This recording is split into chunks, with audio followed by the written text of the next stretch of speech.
بعد إيقاعه أعدادا كبيرة من داعش، عناصر التنظيم يطلقون اسم الشيطان على رمي مدفع هاون يستهدفهم بدقة.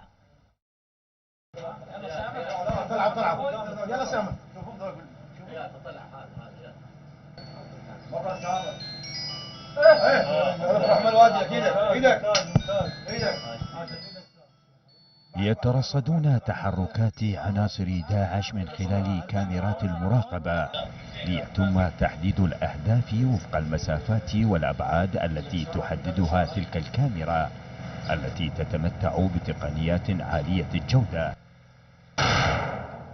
توجيه الضربات لا يتم من خلال القناص، وإنما عن طريق هاون أطلق عناصر التنظيم اسم الشيطان على راميه. الحقيقة تنظيمات داعش الإرهابي صار الأيام الأخيرة يسمونه شيطان.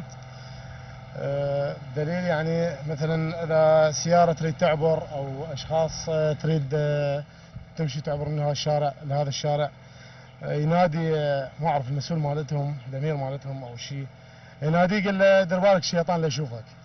والله قلت لك أنا يعني شال المنطقة كاملة الحمد لله وشكر يعني. وصلت تقريبا يعني فوق ال 80 داعش، أكثر من 80 داعش يعني قاتل. يعني فوق ال 80 لحد الآن، يعني فوق ال 80 واحد قاتل يعني، وأكثر من 6 عجلات يعني فلشت تفليش كامل.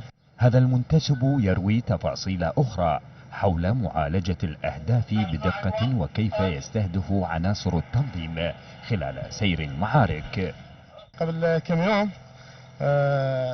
واحد يريد يستفزني أو يستهزئ، فات شلون أخذ لي التحية يعني سلم علي، صعد بالسيارة.